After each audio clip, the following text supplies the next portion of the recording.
귀한 찬양 감사합니다. 하나님 말씀이 우리의 그 말씀의 운명을 거는 그 고백이 우리의 고백이 됐으면 좋겠습니다. 오늘 이 시간 함께 보실 하나님의 말씀은 요한복음입니다. 요한복음 6장 9절에서 15절까지의 말씀을 제가 한 절 읽고 여러분이 한 절 읽고 한 절씩 교독하겠습니다. 요한복음 6장 9절에서 15절까지의 말씀입니다.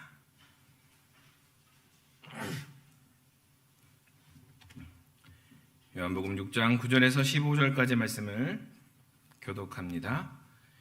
여기 한 아이가 있어 보리떡 5개와 물고기 2마리를 가지고 있나이다. 그러나 그것이 이 많은 사람에게 얼마나 되겠사옵나이까?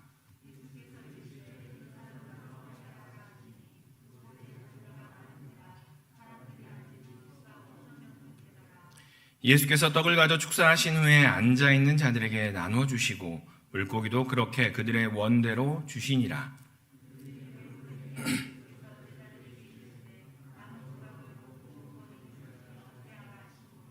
이에 거두니 보리떡 5개로 먹고 남은 조각이 12바구니에 찼더라.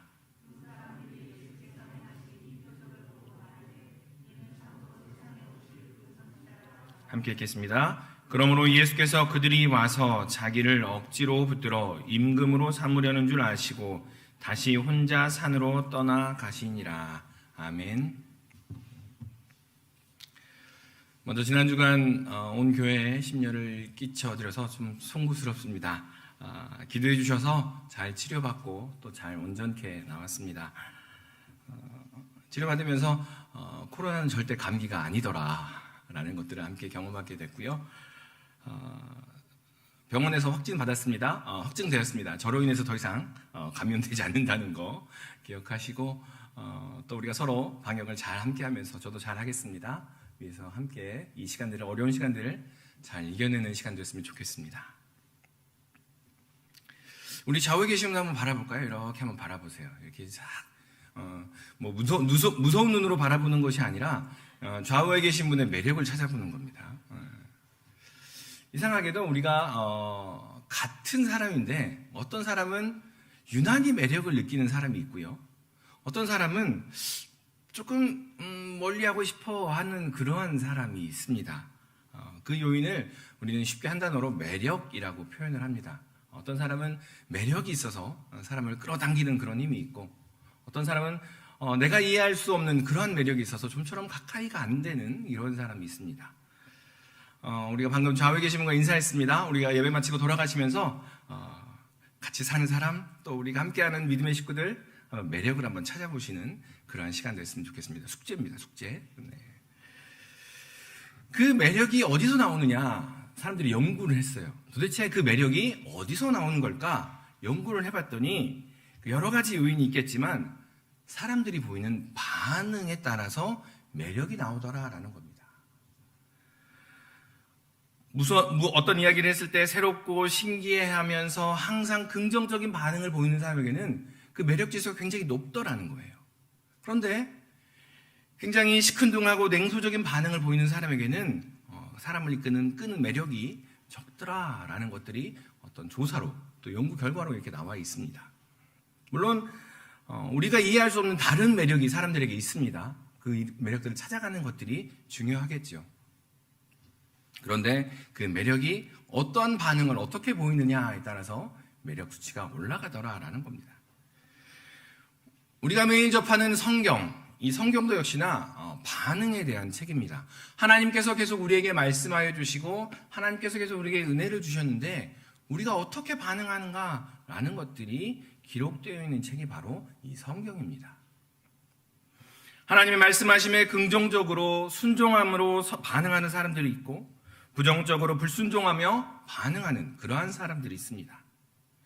그 중에 여러분들은 어떠한 반응을 선택하시겠습니까? 라고 계속해서 질문을 던지는 책이 바로 이 성경책입니다. 하나님께서 우리에게 은혜를 주시고 하나님께서 우리에게 역사를 행하셨는데 그 역사와 은혜에 어떻게 반응하시며 어떠한 매력을 발산하시겠습니까? 라는 것이 이 성경에 기록된 우리를 향한 말씀이라는 것입니다. 오늘 본문 우리가 너무나 잘 아는 오병이어의 이야기입니다. 이 이야기를 통해서 오늘 또 하나님을 또한 알아가고 또 이 오병이어를 통해서 하나님께서 우리에게 어떠한 반응을 원하시는지, 우리가 또 어떠한 반응하기를 원하시는지 함께 알아가 보도록 하겠습니다. 오늘 본문에서 보면 빌립이라는 사람이 나옵니다. 이 빌립은 여기 모인 사람들을 다 보니 200데나리온의 떡이라도 부족하겠습니다 라고, 부족합니다, 안 됩니다 라는 이야기를 합니다. 그리고 안드레는 이렇게 이야기합니다. 빌립은 그냥 이야기만 하네, 나는 돌아다녀 봐야지. 이 사람 저 사람 막 돌아다니면서 한 아이가 가지고 있는 오병이어를 발견합니다. 그런데 이것을 가지고 다 먹을 수 있을까요? 아멘으로 대답하는 게 아니고 이게 얼마나 되겠습니까? 라고 반응을 합니다. 그냥 선생님이나 드세요. 선생님만 드시고 그냥 기운내서 말씀 전해주세요 라는 투로 이야기해버립니다. 그런데 예수님께서는 그 아이의 오병이어를 받아들고서 축사하신 후에 그 떡과 물고기를 그들이 원하는 대로 나누어 먹게 하십니다. 그리고 배부른 후에, 그들이 배부르기까지 먹은 후에 그 유대인들은 이제 정신을 차립니다. 저분이 선지자구나. 저분을 왕으로 모셔야겠구나 라고 이야기합니다. 그렇다면 이 오병이어 이야기를 통해서 예수님께서 우리에게 원하시는 반응은 어떤 반응일까요? 또 이 오병이어의 예수님이 여러분에게는 어떠한 예수님으로 다가오십니까? 우리가 오병이어 이야기를 하면 대부분 어린아이의 한 오병이어에 꽂힙니다. 그래서 이 오병이어의 이야기에서 우리가 익숙한 것은 이 어린아이의 섬김과 희생을 먼저 이야기합니다. 우리의 눈은 계속 이 아이에게 갑니다. 이 아이가 오병이어를 가지고 희생과 헌신과 그 섬김이 이 자리에 있는 2만 명이나 되는 사람들, 장정만 5천 명이나 되는 이 사람들을 먹였구나. 그러니 나의 헌신이 비록 작을지라도, 나의 헌신이 비록 미약할지라도 그 헌신을 해 하십시다. 그 헌신이 우리 모든 사람을 먹입니다 라고 그 아이의 헌신에 초점을 맞추어서 이야기를 합니다. 이 섬김을 통해서 2만 명이나 되는 사람을 먹였으니 우리도 섬기십시다. 이 섬김이 작을지라도 하나님께 드리면 그 섬김은 충분히 2만 명을 먹일 정도의 충분한 음식이 됩니다. 그러한 효과가 있습니다. 이렇게 오병이어의 이야기를 예수님의 초점을 맞추는 것이 아니라 이 어린아이의 섬김에 초점을 맞추어서 우리는 쉽게 그냥 생각해버립니다. 그런데 요한복음에서 계속 우리가 1장에서부터 계속 보아오는데 요한복음에서 계속 하는 이야기는 예수님은 누구신가입니다. 예수님, 요한복음 1장 1절부터 끝절까지 계속 하는 이야기는 우리가 아는 예수님, 그분은 도대체 어떤 분이신가라는 것을 이야기하는 책이 바로 요한복음입니다. 그 예수님은 누구신가라는 것을 바탕으로 해서 먼저 이야기를 해야 하고, 그리고 그 다음에 이 어린아이의 섬김이 이야기되어야 합니다. 오늘 본문인 이 요한복음은 주후 예수님이 부활하시고 승천하신 후에 40년 내지 50년, 그러니까 주후 70년에서 90년 정도에 기록된 책입니다. 연도를 단순히 비교하면 우리나라의 삼국시대에 쓰여진 책입니다. 당시에 우리가 삼국시대를 생각해보고 당시를 생각해보면 모든 것이 생산이 가장 중요한 것입니다. 어떻게 하루하루 농사를 지어서 어떤 일을 해서 먹고 살까라는 것이 모든 사람들의 관심사였던 그러한 시대였습니다. 소위 상류층은 신학과 법학을 하고 또 그 외에는 생산을 위하여 가족 구성원 모두가 동원되는 그러한 시대였습니다. 생산성이 있느냐 없느냐 이런 걸로 판단되어지는 시대였습니다. 그렇기에 생산성이 없는 아이들, 그 아이들은 존재가 없었던, 존재의 의미가 없었던 대상입니다. 생산성이 전혀 없는 아이들은 숫자로도 포함되지 않고 이름도 불러지지 않고 존재 의미 자체가 없는 대상이 바로 아이들입니다. 우리나라도 마찬가지입니다. 우리나라에서도 어린이날이 제정된 것은 1920년대입니다. 유럽에서 학교가 세워지고 공공교육이 시작된 것은 18세기입니다. 그런데 이 요한복음이 쓰여진 것은 1세기입니다. 그 당시에는 이 아이들이 어떤 일을 해서 생산성이 있느냐 없느냐라는 것으로 판단하던 시대입니다. 그런데 지금 우리의 눈으로 이 어린아이의 오병이어를 바라보게 되면 눈이 초롱초롱초롱 해가지고 예수님이 어떤 말씀을 하셨나, 그 예수님의 말씀에 은혜가 되어서 자신이 가지고 있던 그 도시락, 오병이어라는 담긴 그 도시락을 예수님께 드린 그러한 아이로, 그냥 작은 섬김을 행하는 그러한 아이로 인식할 수가 있습니다. 지금의 우리 눈으로 이 아이를 보면 예수님을 향하여 눈을 초롱초롱하며 그 말씀에 감동이 되어서 가진 도시락을 예수님께 드린 것처럼 보이기도 합니다. 그런데 원문을 보니까 조금 다른 이야기가 있습니다. 성경에서 어린아이를 사용할 때 주로 사용되는 단어는 파이디온이라는 단어입니다. 헬라어에서 파이디온이라는 단어를 사용하는데 특별히 이 요한복음에서만 어떤 단어를 사용하느냐? 파이다리온이라는 단어를 사용합니다. 파이디온이라는 단어가 아니고, 모든 사람이 다 아는 파이디온이라는 단어를 사용하는 것이 아니고, 이 요한복음의 저자는 파이다리온이라는 단어를 사용하는데, 이 단어가 어디에 쓰였느냐? 성경에 딱 2번 쓰입니다. 오늘 본문과 저기 구약에 가보면 요셉이 종으로 팔려갈 때, 종으로 팔려가는 어린 노예를 표현할 때 파이다리온이라는 단어를 딱 한 번 사용합니다. 이 파이다리온이라는 단어가 어린 나이에 팔려가는 노예를 지칭할 때 사용하는 단어라는 겁니다. 우리가 너무나 잘 아는 파이디온이라는 단어를 써서 그 아이를 이야기해도 되는데, 이 요한복음의 저자는 굳이 저 구약에 있는 단어 파이다리온이라는 단어를 끄집어내서 이 아이가 눈이 초롱초롱한 채 예수님의 말씀에 은혜 받아 그것을 드리는 그 아이가 아니고요, 어린 나이에 팔려간 노예와 같은 그 요셉과 같이 끌려다니는 그런 아이였습니다 라는 것을 이야기하고 있는 겁니다. 어린아이라는 것 자체만으로도 존재의 의미가 없고 숫자로도 불려지지 않는 그 아이였는데, 이 아이는 파이다리온이에요.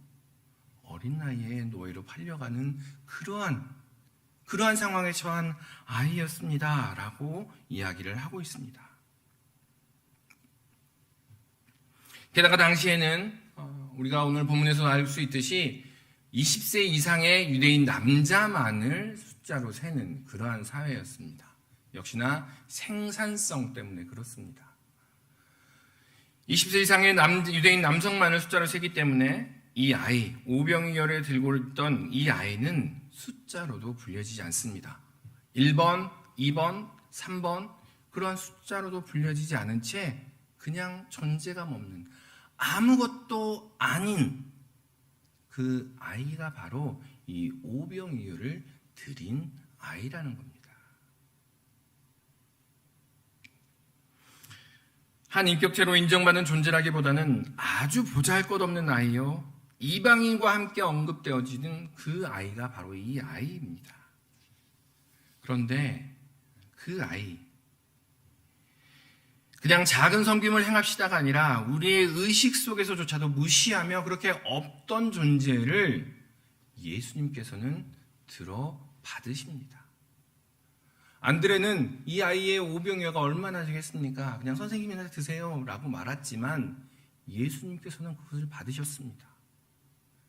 그 오병이어를 받으셔서 축사하시고, 오병이어를 받으셔서 하나님께 올려드리고, 그 오병이어, 어린 나이에 팔려가는 노예와 같은 그 아이의 작은 도시락을 받으셔서 하나님께 올려드리고, 이것이 너무나 귀합니다라고 고백하신 분이 바로 우리 예수님이시라는 겁니다.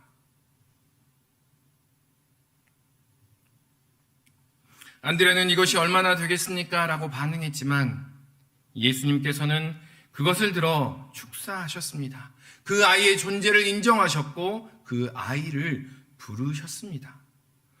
온 유대 사회가 그 아이를 숫자로도 부르지 않았지만 예수님께서는 그 아이를 찾아내시고 그 아이의 전부를 받으셨습니다. 그리고 그것으로 2만 명이나 되는 사람들을 먹이신 분이 바로 우리가 믿는, 우리가 고백하는 그 예수님이라는 사실입니다.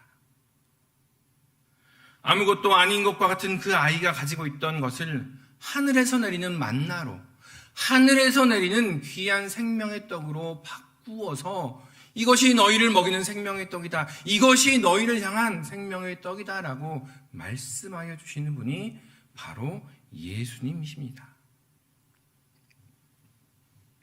그런데 이 요한복음의 저자는 단순히 공고한 복음에서 이야기하는 것처럼 파이디온이 아닌 파이다리온과 같이 그렇게 다른 단어를 사용하면서 예수님이 어떤 분이신가라는 것을 드러낸 것에 멈추지 않고 오병이어의 이야기를 더 말씀하시며 예수님이 어떤 분이신가를 드러냅니다.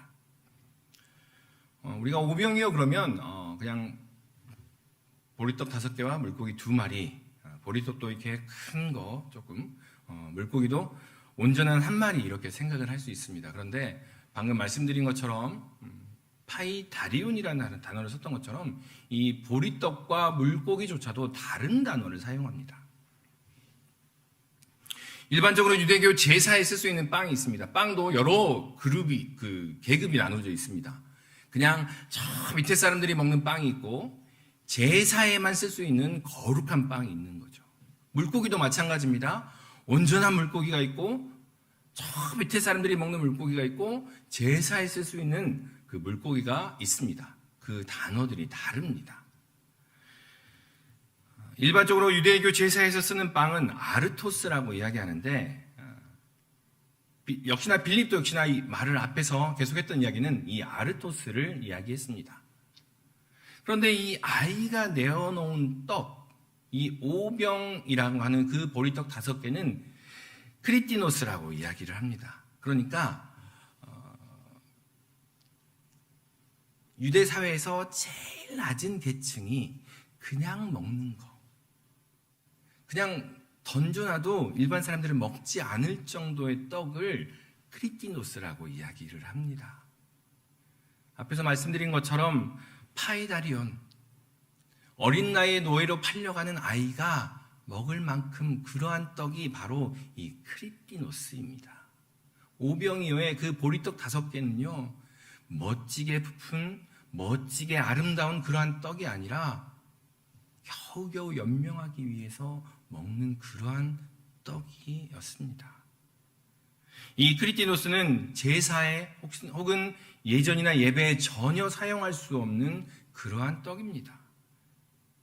굶주린 대중에 그냥 보잘것없는 빵, 그냥 보리개떡과 같은 것들을 지칭하는 단어입니다. 물고기 역시도 마찬가지입니다. 우리가 물고기 그러면 초대교회 시대에 나는 그리스도입니다라고 사용하는 익두스라는 단어가 가장 일반적인 단어입니다.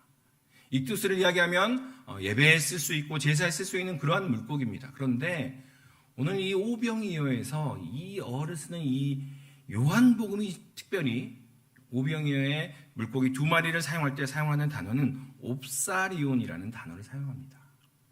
이 이야기는요, 어부가 물고기를 잡았는데 너무나 상하거나 너무나 작아서 버리는 물고기, 그 물고기를 이야기할 때 옵사리온이라는 단어를 사용합니다. 또한 이 옵사리온이라는 단어는 이미 요리가 되어서 제사나 예배에는 쓸 수 없는, 결코 써서는 안 되는 물고기를 지칭할 때 사용하는 단어가 이 옵사리온이라는 단어입니다. 그런데 예수님께서는 이 파이다리온의 5개의 크리티노스와 2개의 옵사리온을 가지고 축사하십니다. 노예로 팔려가는 그 어린아이와 같은 어린아이의 그 모습 속에서 그 어린아이가 드린 제사를 절대로 지내서는 안 되는 그 마음을 받아서 예수님께서는 그것을 하늘을 향하여 축사하시고 그 많은 사람들을 먹이십니다. 예수님께서는 그 보리개떡과 생선 토막으로 예수님께서는 축사하시고 제사를 하나님께 드립니다.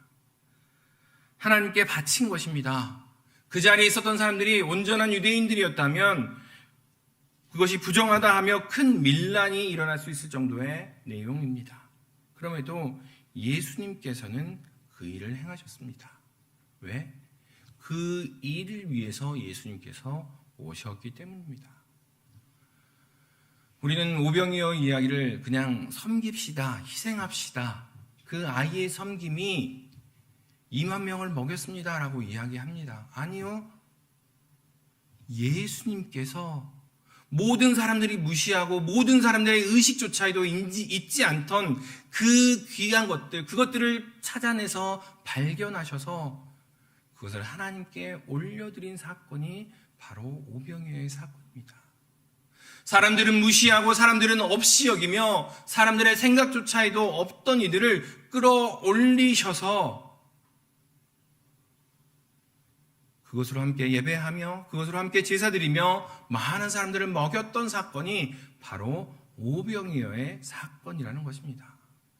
그렇게 행하실 수 있는 분이 바로 우리가 믿는 예수님이라는 것입니다. 우리가 신앙생활을 하다 보면 마음속에 그냥 묻어둡니다. 이런 마음은 신앙생활 하다 보면 그냥 있을 수 있어. 괜찮아. 또 우리의 열정과 또 이러한 것들이 어떤 사람들과의 관계 속에서 묻어놓을 때가 있습니다. 그런데 그것을 들어서 하나님께 온전히 드리시는 분이 우리의 마음 가운데 그냥 꾹꾹 눌러놓았던 그 많은 것들을 눌러놓지 마. 그냥 모두 다 꺼내서 십자가 앞에 내어놔 라고 말씀하시며 그것들을 하나하나 끄집어내서 많은 사람들을 살피고 많은 사람들을 보시는 분이 바로 우리 예수님이시라는 겁니다.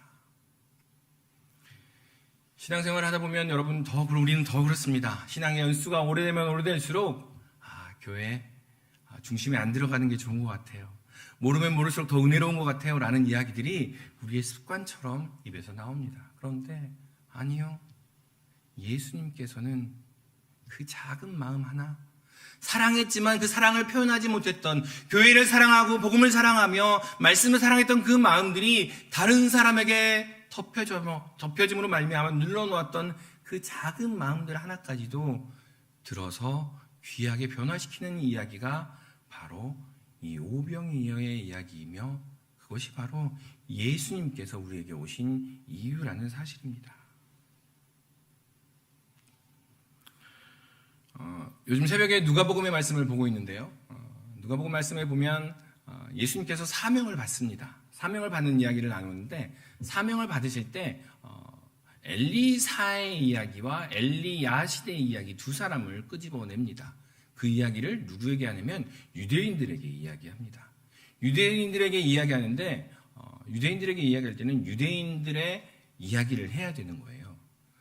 그런데 예수님께서 당신이 무엇 때문에 왔고 누구를 향해서 왔느냐라고 이야기를 하시는데 엘리야 시대에 이스라엘 땅에 많은 과부들이 있었는데 그 과부들에게 온 것이 아니고 저기 멀리 있는 이방 땅에 있는 사렙다의 한 과부에게 하나님의 은혜가 임했다. 또 예수님께서 이런 말씀을 하시죠. 엘리사 시대에 이스라엘 땅에 많은 나병 환자가 있었는데 그 나병 환자를 고쳐주신 것이 아니라 저기 멀리 있는 이방 사람 수리아의 나만 장군만 나병을 고침받았다라는 이야기를 합니다. 이스라엘 사람에게 있어서 굉장히 불쾌한 겁니다. 이스라엘 땅에 많은 사람들이 있었는데 왜 그 사람들을 놔두고 그들에게 다가가셨는가? 역시 마찬가지입니다. 오늘 이 오병이어의 이야기를 듣는 유대인들은 매우 불쾌했을 겁니다.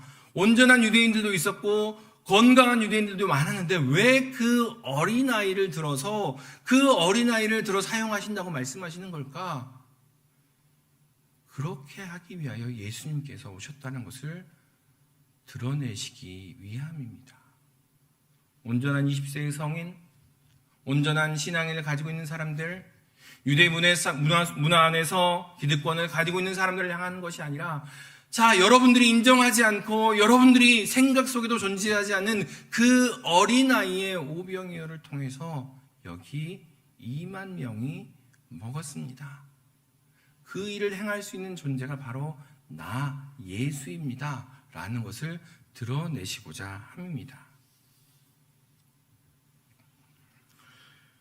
우리가 믿고 고백하는 하나님, 우리가 믿고 고백하는 예수님은 이 한 아이, 한 어린 노예의 보잘것없는 도시락을 통하여 참 복을 이루시는 여호와 하나님이 바로 우리가 믿는 하나님이시라는 것을 믿으시기 바랍니다.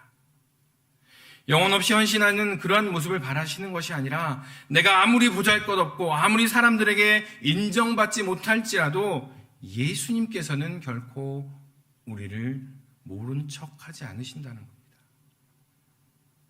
또한 그들을 찾아내서 교회 공동체 안에서 풍성하게 하시는 것이 바로 예수 그리스도의 사역이다라고 우리에게 말씀해 주시고 계십니다. 예수님께서 교회에 오셨을 때 누구를 가장 먼저 찾으실까요? 목사를 먼저 찾으실까요? 장로님들을 먼저 찾으실까요? 오래된 권사님들을 먼저 찾으실까요? 아니요. 가슴을 치며 애통해하며 내 마음을 누가 알아줄까? 주님을 향한 나의 마음을 어떻게 표현할까? 기도하며 눈물로 마음을 찢는 이들을 가장 먼저 찾으신다라는 겁니다. 이 어린아이가 주님을 향하여 오병이어를 드렸던 것처럼 그 드리는 그 마음을 통하여 예수님께서는 2만 명을 먹이시는 그러한 역사를 행하셨다는 사실을 기억하셨으면 좋겠습니다. 자, 여러분 스스로 이렇게 한번 자신을 한번 안아봐 주세요. 이렇게 자신을 이렇게. 우리가 옆 사람 안아주세요 이런 것들을 많이 하는데 나를 한번 스스로 이렇게 안아보세요. 이렇게 딱 이렇게 몸도 만져보시고. 여러분은 어떠세요? 정직한 몸이세요? 정직하지 못한 몸이세요? 저는요 먹는 족족 몸으로 드러나는 굉장히 정직한 그런 몸입니다. 그런데 어떤 몸들은 그런 몸이 있습니다. 저는 먹어도 살이 안 쪄요. 저는 열심히 많이 먹는데요. 살도 안 찌고요. 굉장히 몸이 슬림한 채로 유지가 돼요. 마음 한켠에는 굉장히 부럽지만 그러한 몸을 우리는 정직하지 못한 몸이라고 표현을 하지요. 예. 먹는 족족 이렇게 드러나야 정직한 거죠. 예. 우리의 믿음이 참되다라고 이야기하는 것, 우리의 믿음이 바른 것이다라고 이야기하는 것은 우리가 믿는 대상에 맞추어서 그에 합당한 반응이 나올 때 그러한 것을 이야기를 합니다. 우리가 예수님을 믿습니다라고 이야기하고 방금 전에 예수님은 그러한 분이십니다. 그것을 들어 사용하시고 연약하고 없는 존재들을 온전하게 하시는 분이 예수님이십니다 라고 고백하였다면 그에 대한 반응이 드러나야 한다라는 겁니다. 우리가 말로는 믿습니다 하지만 그 믿음이 삶에서 고민하거나 결단하려 애쓰는 모습조차도 나오지 않는 모습을 보면 그것은 정직하지 않은 믿음이다라고 이야기를 합니다. 오늘 이 오병이어를 통해서 예수님께서 하시고자 하는 말씀이 단지 그냥 오병이어로 2만 명을 먹였습니다 라는 것에 머무르지 않는다는 것을 말씀을 드렸습니다. 요한복음 4장에 보면 사마리아 여인을 예수님께서 만나십니다. 예수님께서 사마리아 여인을 만나서 물을 길러주고 이야기를 나누신 것은 그냥 물을 마셔라는 것이 아니고 예수님 당신이 생명의 영생하도록 솟아나는 생명의 샘물임을 이야기하시기 위함입니다. 오늘 오병이어의 이야기도 역시나 마찬가지입니다. 내가 2만 명을 먹였어 라는 것을 이야기하는 것이 아니라 내가 바로 생명의 떡이다 라는 이야기를 하시기 위함이라는 것입니다. 요한복음 6장 35절을 제가 한번 읽어보겠습니다. 이후에 있는 이야기입니다. 예수께서 가라사대 내가 곧 생명의 떡이니 내게 오는 자는 결코 줄이지 아니할 터이요 나를 믿는 자는 영원히 목마르지 아니하리라 라고 이야기합니다. 이 오병이어는 단순히 광야에서 예수님께서 뻥 튀겨가지고 보리떡 5개와 물고기 2마리로 2만 명을 먹이고 그 나머지 모은 것도 12광줄이에요. 라는 이야기를 하기 위한 것이 아니라, 거기에서 멈추는 것이 아니라 예수님께서 생명의 떡이니, 예수님께서 영생하도록 솟아나는 샘물이니 그를 통하여 우리가 목마르지도 줄이지도 않게 함께 예수님을 따라갑시다 라는 이야기를 하기 위함이라는 것입니다. 이스라엘 사람들은 오늘 이 오병이 이야기를 들으면 바로 출애굽 이야기가 떠올랐을 것입니다. 광야의 이야기가 있었죠. 6월절이라는 단어가 있었고, 떡이 그냥 내려오는 이야기입니다. 단순히 이 세 단어만 떠오르면 유대인들은 출애굽의 이야기가 떠오를 것이고, 유대인들은 쉽게 광야에서 만나를 먹이셨던 그 하나님의 은혜를 경험하게 되는 그러한 기억들을 되살리게 되는 그러한 일들이 있었습니다.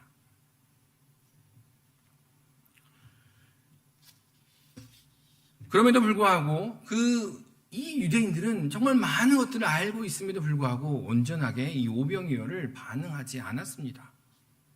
이 유대인들이 예수님의 이 오병 이야기를, 생명의 떡을 온전히 받아 먹었다면 그들이 처음에는 반응을 이렇게 합니다.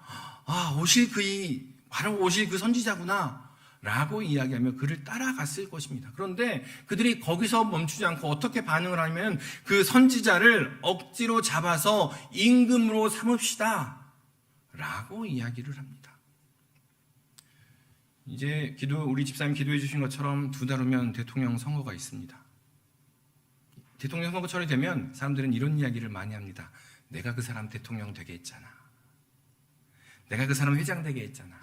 내가 그 사람 저 자리에 올려놨잖아.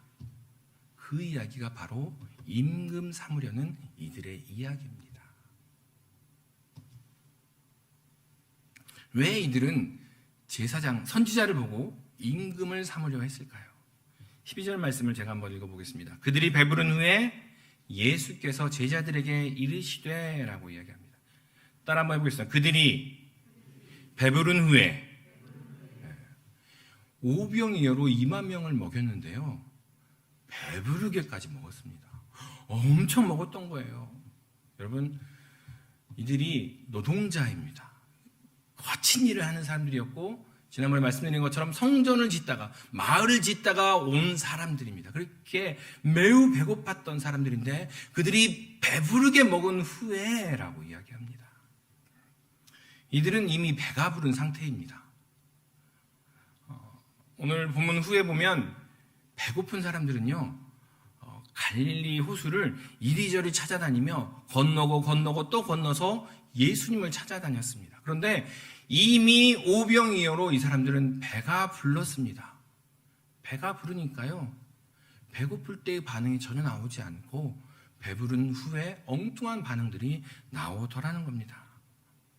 배가 부르자 선지자를 불러서 왕을 삼으려고 합니다. 내가 왕 만들었잖아. 내가 저 사람 왕이 되게 했잖아. 라는 다른 것에 관심을 갖기 시작합니다. 선지자는 하나님의 말씀을, 하나님의 뜻을 전하는 그러한 사람입니다. 그런데 임금은 하나님보다는 사람들의 뜻을, 자신의 욕심을 채우는 사람이 바로 임금입니다. 그렇다면 이들이 왜 이런 엉뚱한 반응을 하였을까요? 이들이 먹었던 것이 무엇인지 우리가 확인해 볼 필요가 있습니다. 이들이 무엇을 먹었기에 이렇게 엉뚱한 반응을 하는가? 여기 있는 이 많은 사람들이 이렇게 반응한 것은 하늘에서 내린 생명의 떡으로 배부른 것이 아닙니다. 예수님의 역사로 2만 명이 먹은 어린 노예의 섬김으로 인한 오병이어를 먹어서 그런 것도 아닙니다. 예수님께서 축사하셔서 하나님께 바친 그 귀한 생명의 떡을 먹은 것도 아닙니다. 11절에 보니까, 오늘 본문 말씀 11절에 보니까 그들의 원대로 주시니라 라고 표현이 되어 있습니다. 그들은 자신의 원대로 먹은 그냥 떡입니다. 이 오병이어는 하나님, 예수님께서는 하늘의 은혜로 그 아이의 섬김으로 이들에게 베풀어 주셨지만, 여기 있는 이 사람들은 자신의 원하는 대로, 자신의 생각대로 그 오병이어를 받아 먹은 것입니다. 저희의 원대로 먹은 떡이고 저희의 원대로 먹은 물고기입니다.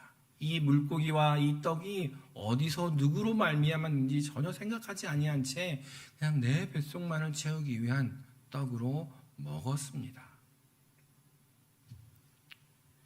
이미 배가 불러서 정상적인 반응이 아닌 이상한 반응을 보인 이 사람들은 자신이 무엇을 먹고 있는지 무엇을 마시며 살아가고 있는지에 대해서 전혀 관심이 없는 그러한 사람들이었습니다.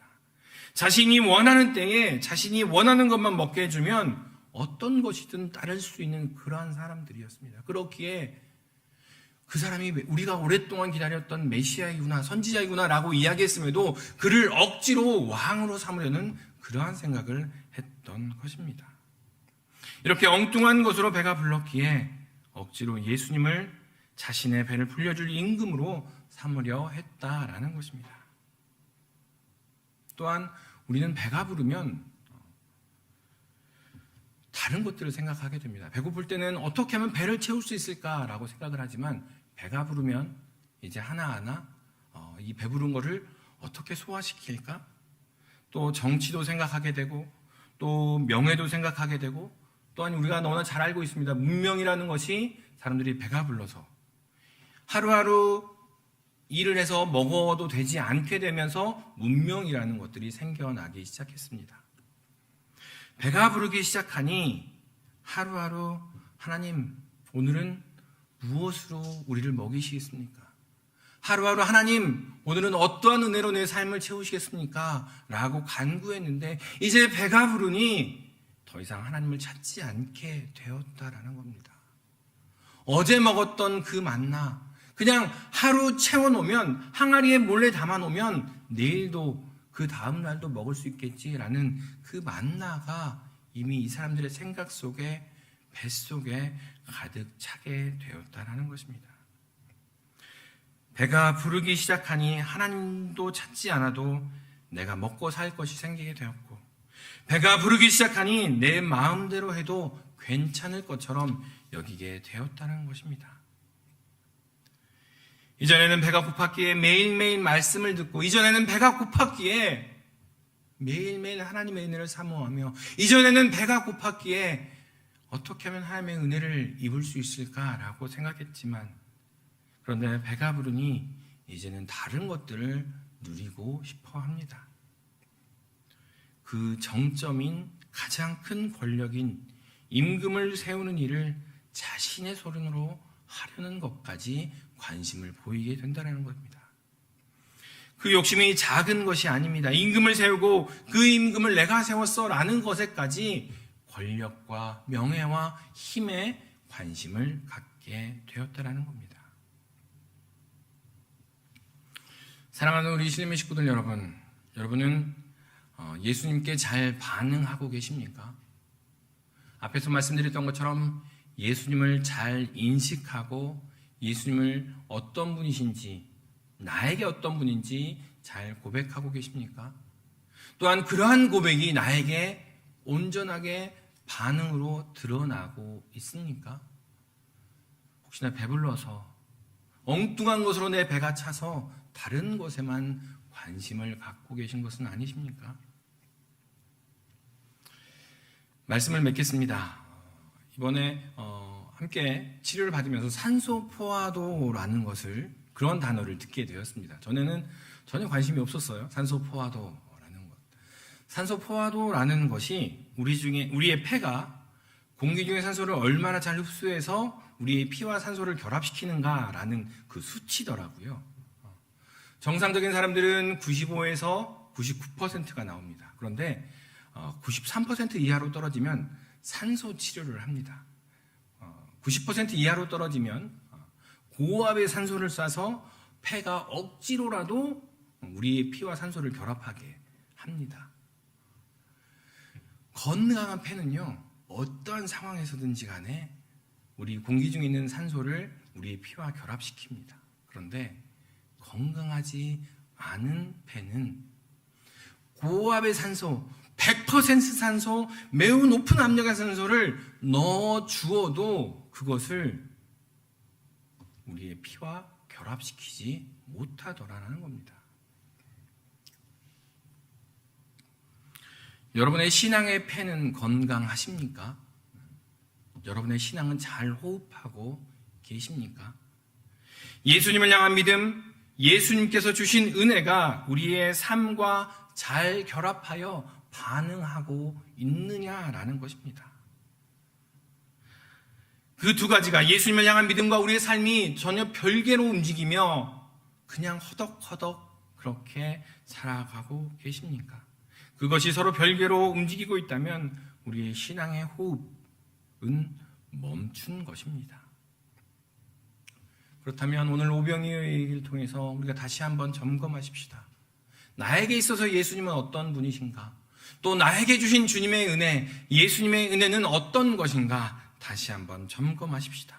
그리고 그 진리에 대해서 여전히 갈급한지, 아니면 나 이미 배불러요, 충분해요, 이젠 됐어요, 나 다른 것에 관심 가져볼래요 라고 하고 있는지 우리는 점검해 보아야 할 것입니다.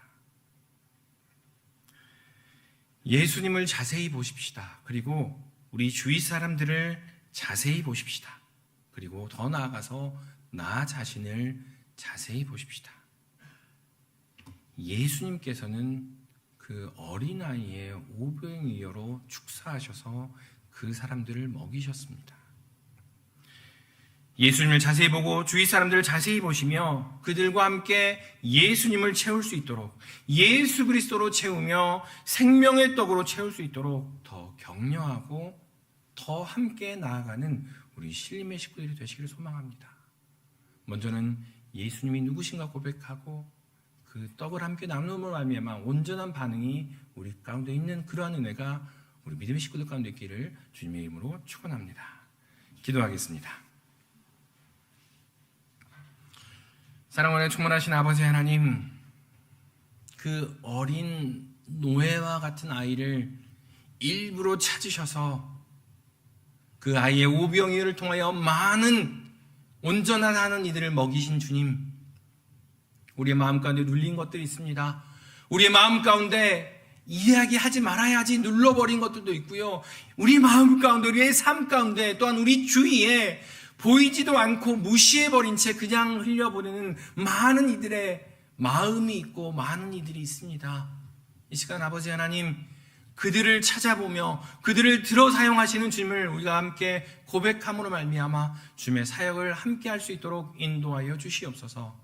또한 아버지 하나님, 그 주님을 고백함으로 말미암아 그 고백이 우리의 삶의 반응으로 드러나게 하시고 주님을 향한 우리의 매력으로 드러나게 하시사 주님이 한 번 더 우리를 돌아보며 주님과 함께 교제하는 우리의 삶이 되도록 인도하여 주시옵소서. 감사드리며 이 모든 말씀 예수님의 이름으로 기도하옵나이다. 아멘.